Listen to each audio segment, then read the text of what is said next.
Bueno, avui tenim a Pedro Prieto, com sabeu, és l'invitat d'avui. Pedro Prieto és moltes coses, sobretot per mi el primer és que és un amic i és un mestre i és una persona que ja ha estat per aquí, ja va donar unes xerrades a la Sénia i a Vinaròs quan el grup ecologista vam muntar un cicle de xerrades però Ulldecona no s'hi va voler apuntar, doncs aquí no va poder venir. Sí? Bueno. I bueno, Pedro és una persona que ell és enginyer, ell és especialista en sistemes elèctrics, ell és especialista en telecomunicacions, ha treballat a mig món, parla de 50 països, i coneix, diguéssim, per tota la seva experiència, la problemàtica energètica global, però, com explicava l'altre dia a Ràdio Ulldecona, diguéssim que és el complement pràctic de Turiel. Turiel, que és físic, que és el teòric, que és el que explica d'una manera, diguéssim, més abstracta, però ho fa molt comprensible, i ell ho fa també molt comprensible, però ho explica d'una manera més pràctica. Llavors, avui no l'hem portat aquí, ell sí que ens donarà un context, naturalment, però no l'hem portat aquí perquè ens parla de la crisi energètica i de la crisi climàtica i tot això, no tant com això, sinó sobretot per començar a posar fil a l'agulla de com hem d'afrontar la situació que ens ve, perquè l'important del que ens està venint a damunt és poder-se anticipar. Si anem reaccionant al que ens trobem, anirem malament, perquè a més tampoc, ni que ho encertéssim tot, estaríem atents a moltes coses. En canvi, començant endavant, en anticipació, si és que n'hi ha molta, que això encara no ho sabem molt, doncs tenim més possibilitats de sortir-nos-en. Llavors ell no només ha treballat en els sistemes elèctrics de mig món, sinó que ell té un sistema elèctric a casa seva. Ell s'ha organitzat tot un sistema d'energies renovables. He de dir que ell és vicepresident de l'Associació Espanyola d'Energies Renovables i fundador, crec que és també, no? I, a més, està a l'associació, al panell internacional del Pic del Petroli, una associació que des dels anys 2003 es va fundar, que ja preveia que el Pic del Petroli convencional arribaria i ell també estava als orígens i ara pertany al Comitè Internacional. Llavors ell, a casa seva, té tot un sistema autònom d'energies renovables. I és el que volem que ens expliqui, perquè a Fem Poble ens havíem plantejat, antes que l'Ajuntament posés, diguéssim, un petit camí, ja ens havíem plantejat de començar per aquí i per l'alimentació, perquè és que ell no només té un sistema d'energies renovables i coneix tots els trucos tècnics administratius, les traves administratives i les traves econòmiques que ens poden trobar i d'alguna manera d'organització, que és una comunitat energètica, sinó que també ens pot parlar que, a més, s'ha organitzat un bosc. Tu tens un bosque i que conviu, diguéssim, amb el sistema d'energia renovable, de manera que s'ha muntat en previsió del futur, per anticipat, un sistema de supervivència, d'alguna manera, per ell i per la seva família. I això és el que, sobretot, ens explicarà avui. Llavors, l'acte serà, primer, una xerrada seva, que ja la volíem sense una presentació formal, sinó ja una cosa més planera, diguéssim, més de tu a tu. Després intervindrà, que havia d'haver vingut, però al final no ha pogut venir, però ho farem per vídeo, que tenim una gravació, l'alcaldessa de Pinell de Brai, que és Eva Amposta, que allí ja porten 2 anys intentant constituir la comunitat energètica, llavors això ens dona una experiència prèvia i una col·laboració. I finalment després, com és la fórmula habitual d'estos actes, fer un debat entre tots i recollir d'alguna manera les vostres inquietuds i a veure de quina manera anem avançant. El fet que vingui per aquí força gent ens dona moltes esperances que estem anant pel bon camí i que per almenys som la llavor de la consciència i de l'anticipació. Molt bé, doncs moltes gràcies, Pedro, per venir, que ve de lluny, que ve de lluny, i la paraula és teva. Moltes gràcies. Bona tarda i moltes gràcies per la seva atenció. Mi catalán llega hasta ahí, o catalán valenciano llega hasta ahí, y a partir de ahora hablaré en castellano. Estoy aquí por invitación, muy honrado, obviamente, por invitación de Ferran, con quien tengo una gran amistad, claro. Y yo ya estaba retirado, me había jurado que ya no hacía más presentaciones, he terminado haciendo alguna más a petición de algún amigo, pero en realidad estoy de retirada. Yo quiero estar ahora más tiempo con la tierra y en el campo y junto con los míos y en el tiempo que me quede, viendo cómo están las cosas apareciendo, pero tratando de vivir con alegría, y aunque lo que diga esta tarde o pueda decir les parezca muy dramático, en realidad yo soy muy vitalista, es decir, soy totalmente optimista, aunque vea el mundo del revés, ¿no? Pero soy muy optimista. Y voy a tratar de contarles un poco lo que yo veo desde el punto de vista energético. Podría pasarme, le pido a Ferran que si me paso de tiempo me dé con el codo y me diga que ya me queda poco tiempo. Sí, perdona, però m'he oblidat una cosa. Tenim un honor avui. I és que Pedro és l'última conferència que fa la seva vida, i haurà fet centenars o milers. Sí, ¿no? Sí. Gràcies, moltes gràcies. No sé cómo empezar, pero recuerdo que en 1990 empecé a vivir en Varsovia por un proyecto de telecomunicaciones. No tenía que ver con la energía, tenía que ver con las telecomunicaciones. Empecé a negociar con el gobierno, no sé si es este el micrófono, empecé a negociar con el gobierno de Jaruzelski y terminé vendiendo sistemas. Es este otro, ¿no? Este otro. Este es para la cámara. El botó, això teòricament està verd. Ahora. Terminé de hacer negocios con el gobierno de Lech Walesa y con los gobiernos sucesivos y tal, bueno, estoy hasta el 93.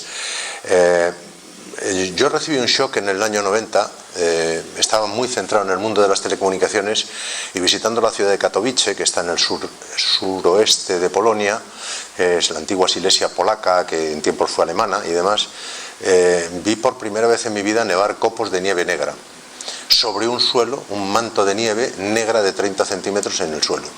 Eso me preocupó mucho. Katowice era una ciudad muy industrial, tenía grandes siderúrgicas, tenía grandes centrales térmicas de producción de electricidad, y eso me empezó a preocupar mucho y empecé a interesarme por los asuntos energéticos. El sistema comunista era un sistema muy curioso. Por ejemplo, en el centro de Varsovia el sistema de calefacción era comunal, es decir, que encendían, cuando bajaban la palanca, pues se encendía toda la ciudad. Bueno, se encendía desde el punto de vista de la calefacción toda la ciudad, ¿no? O grandes barrios de la ciudad por lo menos, ¿no? Ese día, cuando lo abrían, por las roturas y la caída del comunismo, que ya estaba decrépito, empezaban a salir nubes de vapor blanco por todos los sitios. Bueno, total, empecé a interesarme por los asuntos de la energía y en coincidencia había comprado la Enciclopedia Británica y en el anuario, mirando casualmente las cuestiones de energía, vi que según la Enciclopedia Británica en el año 90, si seguía el ritmo de explotación del petróleo con los recursos conocidos en el año 90 de petróleo, quedaba petróleo para 45 años. Del año 90 sería el 2035 cuando se acabaría el petróleo. Creo que no acertaron en el anuario, pero sí me dejó preocupado entender que el mundo quedaba sin petróleo en 45 años, porque el petróleo es lo que nos mueve. El petróleo hoy mueve el 95% del transporte mundial. Y no solamente son los 1.200 millones de vehículos privados que hay en el planeta circulando, sino que hay 200 o 300 millones de camiones, hay autobuses, hay trenes que funcionan con combustibles fósiles, con carbón todavía algunos y otros con gasóleo, con fuel oil y demás. Entonces eso me dejó muy preocupado. En el 2002, más adelante, ya empecé a investigar y no fue hasta el 2002 cuando hubo una conferencia en París que ya sintonicé con un joven periodista catalán, Daniel Gómez, y éramos los dos únicos de aquí, de nuestro país, que estábamos en una conferencia en el Instituto Francés del Petróleo, rodeados de científicos. Había unos 150 científicos, de los que yo desconocía su existencia. Hoy son bastantes de ellos amigos míos, y yo soy amigo de ellos porque son más importantes que yo.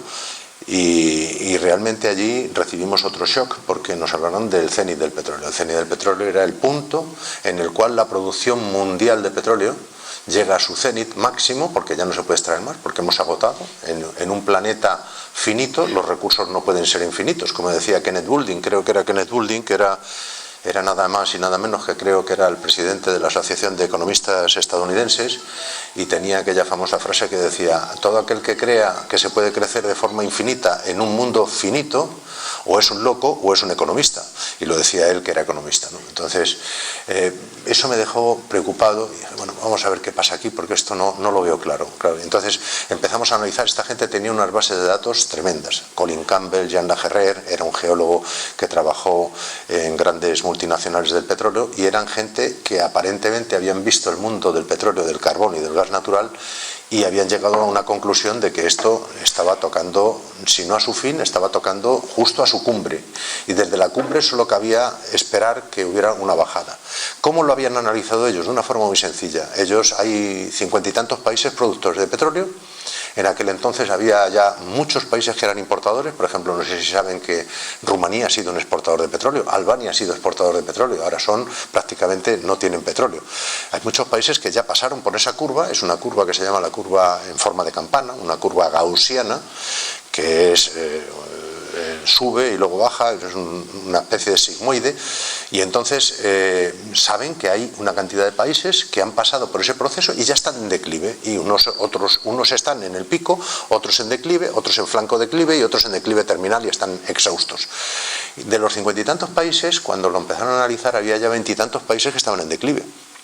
Y si estaban en declive es porque habían hecho todos los esfuerzos posibles, tecnológica y económicamente, y no daban más de sí. Los yacimientos de su país no daban más de sí.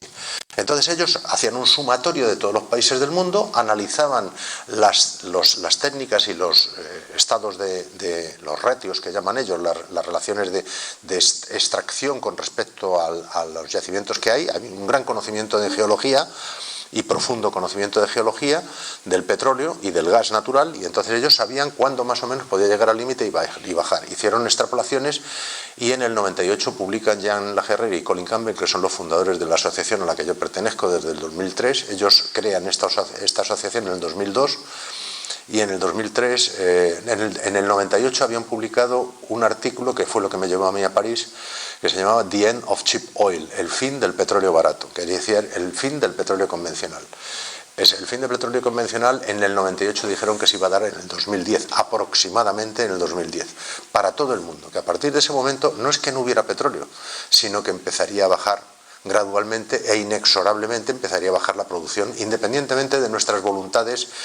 Con la tecnología se podría exprimir un poco más, con mucha tecnología se podría exprimir un poco más, pero estamos inevitablemente destinados a quedarnos sin combustibles fósiles. Eso cuando en el 98 todavía ya se hablaba de la crisis climática, de la cual Ferran es un experto mundial, aunque no lo quiera reconocer, pero está muy reconocido en todo el mundo, y realmente entonces preocupaba muy poco la crisis climática, o preocupaba poco, pero era un problema añadido. Es decir, malo si quemamos todos los combustibles fósiles porque nos vamos a envenenar, o ya nos estamos envenenando, o estamos cambiando el clima de forma irreversible, y malo si se nos agota porque también se nos acaba el modelo civilizatorio, ya no sabemos dónde ir, no vamos a saber qué hacer, tendremos que cambiar el modo de vida, el sistema de vida. Eso es preocupante porque, claro, ha habido muchas respuestas a esto. En un momento determinado adquirió mucha fama. En el 2008 organizamos un congreso en Barcelona, asistieron 300 científicos de todo el mundo, y ahí tuvimos un gran éxito a los 10 años de la primera publicación del libro de Colin Campbell y Jean Lagerrer, y está pasando el tren, ¿no? Y entonces a partir de esa época empezamos a investigar cada vez más profundamente, y en cada congreso iban apareciendo nuevos datos y cada vez datos más preocupantes. Se utilizaron mucho los datos de la Agencia Internacional de la Energía, y lo que vinimos a descubrir es que en el 2010, por ejemplo, la Agencia Internacional de la Energía, a cuyo jefe entonces era jefe de la sección económica, ahora es el gerente de la Agencia Internacional de la Energía, es un turco llamado Fatih Birol. Lo invitamos en Berlín a un congreso internacional de ASPO para que nos hablase del cenit del petróleo, y rehuyó hablar del cenit del petróleo, no quería hablar. Él sabe perfectamente cómo está, la Agencia Internacional de la Energía lo sabe, pero prefiere no hablar. El tema tabú de nuestra sociedad moderna es que necesita crecimiento. Y eso era una admisión de que no iba a ser más posible el crecimiento, porque uno crece en economía cuando tiene energía. La relación entre economía y energía es una relación bastante biunívoca, es decir, si tenemos más energía para mover cosas, para mover la economía mundial, porque nosotros tenemos una energía propia, que es la energía endosomática. La energía endosomática es la que tiene mi cuerpo, que mi cuerpo, como mono desnudo, soy una máquina maravillosa y perfecta, lo mismo que todos ustedes, de unos 100 vatios de potencia. 100 vatios de potencia quiere decir que soy como una bombilla de 100 vatios de las antiguas incandescentes, encendida las 24 horas del día, los 365 días del año. Eso soy yo como maravilloso ser humano, móvil, autogestionable, que dura 80 años con la maquinaria perfecta, si está en buenas condiciones, otras veces caen antes, pero bueno, pero yo ya llevo 72, o sea que a mí ya no me debe quedar mucho. Entonces, ese es el ser humano. Bueno, pues hoy estamos consumiendo una barbaridad, estamos consumiendo mucho más. Claro, al desarrollar, empezar el maquinismo en el 19, empezamos a consumir primero carbón, después consumimos petróleo, después llegamos al gas, el carbón sustituye a la biomasa, antes estamos consumiendo biomasa. De toda la vida, claro, cuando desde hace 400.000 años que inventamos el fuego es cuando empezamos a utilizar energía exosomática, fuera de nuestro cuerpo, en beneficio de nuestro cuerpo, ¿no? Para calentar la comida y hacerla más blanda, o para hacer fuegos y cazar haciendo fuegos, para lo que fuera, 500.000 años. Hace 10.000 años domesticamos los animales en la agricultura y pegamos un salto energético y ahí empezamos a recibir más energía exosomática de los animales que nos costaba menos cazar y de la agricultura que nos costaba menos recolectar, porque hasta entonces éramos cazadores-recolectores que íbamos a lo que pillábamos y estaba en el campo. Y a partir de ese momento nos organizamos contra la naturaleza, porque al organizarte con la naturaleza explotas a la naturaleza más de lo que la naturaleza te da y terminas agotándola, pero bueno, eso es un proceso muy lento, de hecho fue hace 10.000 años. Y hace 150, 180 años ya empezamos a descubrir que el carbón era una fuente energética maravillosa, y entonces empezamos a utilizar el carbón, y encima en ese momento se descubrió la máquina de vapor, y entonces miel sobre hojuelas, empezamos a hacer telares, empezamos a multiplicar la producción, y curiosamente no ahorrábamos energía, aunque hacíamos máquinas cada vez más perfectas. Nos entramos en lo que llama la paradoja de Jevons. Stanley Jevons es un tipo que en 1857, creo, se dio cuenta de una paradoja. Dijo, joder, estamos haciendo una máquina de vapor, en 1870 y tantos. Estamos haciendo una máquina de vapor y es muy poco eficiente, quemamos mucho carbón y produce poco movimiento para hacer telares o para mover agua o para hacer lo que sea. Hacemos una máquina más perfecta y consume menos carbón para hacer el mismo trabajo.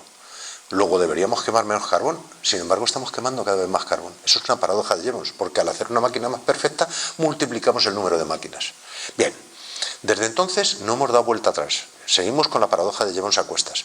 Cuanto más eficientes hacemos las máquinas, más consumimos. No menos consumimos, consumimos más. En estos momentos estamos consumiendo 14.700 millones de toneladas de petróleo equivalente. Las consumimos en forma de biomasa, que es el 10% del consumo primario de la energía mundial, en forma de carbón, que es aproximadamente hoy el 28%. Tenéis mucho tráfico de Renfe. El 28% aproximadamente, de petróleo, que es el 33%, y de gas natural, que es un 28, un 29 también por ciento. Sí, gas natural y carbón aproximadamente. Luego hay energía nuclear, que es aproximadamente un 5%, la energía hidroeléctrica de las grandes presas y embalses es aproximadamente, según el año, entre un 2, 3 o un 5 en un buen año, pero cada vez tendiendo a ser menos. Y tenemos las famosas renovables, que aproximadamente ahora son un 3% de la energía primaria que consumimos. Las llamadas renovables modernas, que son la solar, fundamentalmente solar fotovoltaica, y la eólica, de las que luego, si queréis, hablamos más. Entonces, en ese batiburrillo, 14.700 millones de toneladas quiere decir que estamos consumiendo casi 2 toneladas de petróleo por cada uno de los 8.000 millones de personas que somos en el planeta. Evidentemente, la distribución es muy injusta y muy desigual. Hay países desarrollados como el nuestro que están 2 veces por encima del consumo promedio mundial. Hay países como los norteamericanos, Canadá y Estados Unidos, que están 4 o 5 veces por encima del promedio mundial, y luego hay países que están por debajo del promedio mundial, africanos, asiáticos, no China. China estaba hace 8 años por debajo del promedio mundial, ahora mismo ya está por encima del promedio mundial con su desarrollo espectacular y explosivo y realmente peligroso. Esta es la realidad dura, ¿no? El mono desnudo de 100 vatios está consumiendo ahora 2.600 vatios, es como 2 estufas eléctricas de 1.000 vatios, de esas de aceite, enchufadas las 24 horas del día, en equivalente energético, pero todo el año, enchufadas 2,4 estufas de ese tipo. Ese es el promedio mundial. Los españoles estamos en 4.500 vatios, como 4 estufas y media, y los norteamericanos como 10 estufas. Es decir, el norteamericano promedio consume 100 veces lo que su metabolismo de mono desnudo le demanda desde el punto de vista de su propia biología, ¿no? Entonces este consumo es tremendo, ¿no? Lo que tenemos que preguntarnos es hacia dónde vamos y cuándo vamos a llegar a los topes. Eso es algo que a la sociedad le molesta mucho plantearse, porque como hemos construido una sociedad en la que la economía se basa fundamentalmente en la necesidad de crecimiento perpetuo e infinito, porque los bancos necesitan cobrar con intereses lo que prestan, por tanto prestan 100 y necesitan recibir 120 o 108 o 140, depende de los especuladores que sean, al cabo de un cierto tiempo, obligan al que toma prestado pues a generar los 100 para devolver los 100, pero además a generar 40 más para quedarse luego con el bien que ha conseguido a través del préstamo o lo que sea. Entonces, es una sociedad que necesita crecimiento infinito. Como el crecimiento infinito no se puede dar en un mundo finito, pues estamos llegando al tope. Hay mucha gente que no es consciente hasta que no le explico 2 o 3 ejemplos típicos de cuáles pueden ser los límites y cómo nos estamos llegando. Yo veo una pared gruesa ahora ahí, imaginaos que fuéramos una locomotora que fuera a toda velocidad, y estamos viendo que nos la vamos a pegar contra la pared y en vez de frenar lo que estamos haciendo es acelerar, porque nos obliga el sistema económico a acelerar, a crecer un 3%. No hay ministro de Economía en el mundo, ni el nuestro, ni nadie en Europa, y nadie, prácticamente nadie en el mundo, que entienda que ya no se puede crecer, que no se puede crecer, y prepare a su sociedad para no crecer, para vivir de forma estacionaria, cuando menos, o para acostumbrarse a ir consumiendo cada vez un poco menos. Pondré un ejemplo, o 2 o 3 si queréis. Uno de ellos son los vehículos. Sí, ahora mismo decía que hay 1.200 millones de vehículos privados. Si creciésemos al 3%, estarían muy contentas la Volkswagen, la SEAT, la Citroën, la Renault, estarían todos encantados de la vida. Es lo que buscan, es lo que buscan. Incluso aunque fueran coches eléctricos, no importa, es lo mismo. El caso es crecer, hay que crecer. Si creciéramos al 3%, en 25 años, matemáticamente, utilizan las matemáticas, en 25 años tendremos que duplicar el parque. En 50 años tendremos que multiplicarlo por 4 y en un siglo por 16. Ahora imaginen si en este planeta caben 16.000 millones de vehículos. Realmente no caben, realmente no caben. Las autopistas, por ejemplo, tenemos autopistas por un tubo. Los norteamericanos tienen 1 kilómetro de carretera asfaltada, lineal, por cada kilómetro cuadrado de territorio. Si estuviéramos creciendo al 3% anual y las empresas como ACS, que se dedican a hacer carreteras, autopistas, ferrovial, dragados, un montón de empresas que viven de eso, siguieran creciendo exitosamente al 3%, en 100 años Estados Unidos estaría cubierto de petróleo si hubiese petróleo suficiente, de asfalto. Y nosotros también.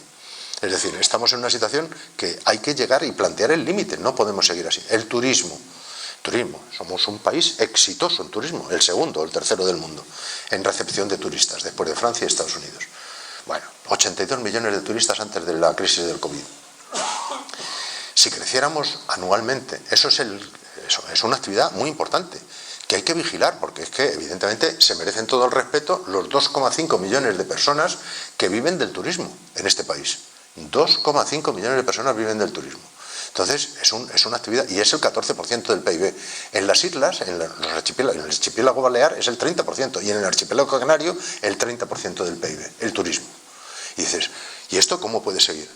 ¿Vamos a poder seguir creciendo? 82 millones de habitantes o de turistas, el 80% de los cuales llegan por vía aérea, el 80% llegan por vía aérea y algunos de distancias de entre 3 y 5.000 kilómetros en avión, llegan aquí holandeses, suecos, alemanes, franceses, los franceses de menor distancia, muchos de ellos por coche, pero llegan norteamericanos, llegan chinos, llegan rusos, antes llegaban rusos, ahora ya no, pero bueno, llegan todo el mundo, 82 millones. Si crecemos al 3%, en 100 años tendremos que estar recibiendo 1.000 millones de turistas, matemáticamente, no es que me lo invente yo, hagan cálculos matemáticos, no caben 1.000 millones de turistas aquí. Esto yo lo he dicho en una conferencia en Sevilla de empresarios andaluces de muy alto rango. No voy a nombrar las empresas, pero empresas andaluzas de muy alto rango. Y cuando expliqué esto, en el debate, me decía un empresario de alto rango, me decía, pero Pedro, pero vamos a ver, 82 millones de turistas, no tenemos por qué llegar a 1.000 millones, podemos seguir creciendo, su obsesión era seguir creciendo como empresario, podemos seguir creciendo y lo que tenemos que hacer es buscar un turismo de más calidad, que nos proporcione más ingresos. Y le digo, bueno, pues entonces tendrás los yates en el puerto, los tendrás mucho más gordos de turistas ultra ricos, y el turista ultra rico consume 16 veces más que entonces tendrás 82 millones de turistas consumiendo 16 veces más que lo que consume un turista habitual ahora. Son turistas de borrachera y de tirarse a la piscina con el balconing, ¿no? Pues eso, pues tendrás millonarios, pero claro, no eres el único país inteligente en turismo, los franceses querrán hacer lo mismo, los italianos igual y los estadounidenses igual, va a haber tantos millonarios. Entonces el turismo no va a dar de sí, el turismo es una industria muerta y claro, decirle esto a un país en el que 2,5 millones de personas viven del turismo es muy duro, pero hay que decirlo. Hay que decirlo, no nos podemos seguir engañando. Y eso va a afectar muchísimo desde las Kellys, que son las pobres mujeres que les pagan 1 euro por habitación limpia, en los hoteles de turistas, hasta los directores de hotel y hasta los directores de restaurantes de lujo y de no sé qué. Hay que decírselo a todo el mundo, y al ministro de Turismo o a la ministra de Turismo. Hay que decírselo claramente, el modelo está agotado. El modelo está agotado. En cuanto que suba el queroseno al doble de lo que ya está subiendo, pues empezarán a no venir turistas a Baleares o a Canarias. ¿Y entonces de qué van a vivir? Canarias hace 60 años, tú visitas Lanzarote con frecuencia, Canarias hace 60 años vivía del banano, del plátano, vivía de la papa arrugada, vivía del tomate, vivía de 4 cabras y no sé qué, modestamente vivían de eso. Hoy está todo asfaltado, o sea, todo el archipiélago canario está asfaltado, lleno de ladrillo, cemento, asfalto, de tal, no sé qué, desde la costa hasta 1 kilómetro hacia arriba, lleno de urbanizaciones para turistas y para los locales, para los 2 millones. 2 millones de habitantes en el archipiélago, otros 2 millones en el archipiélago balear, atiende cada uno de ellos a 16 millones de turistas en cada archipiélago. Entonces, esto llega un momento en que no puede seguir progresando así. Esto hay que plantearlo ya. Señores, esto se acaba, esta fiesta se acaba. The party's over, decía Richard Heimberg, que es uno de los profesores del grupo nuestro de ASPO, profesor de la Universidad Californiana de Los Ángeles. The party's over, tiene un libro que dice, se acabó la fiesta, ¿no? Se acabó el partido. Hay que empezar a buscar y planificar otros métodos de funcionar. Y ahí es cuando viene lo duro, cuando tienes que empezar a explicarlo. Cuando tienes que empezar a explicarlo y a intentar explicárselo a la gente no quiere oírlo. Es que es muy difícil decirle a la gente que tienen que empezar a buscarse, muchos de ellos se tienen que empezar a buscar otro modelo, que el conductor.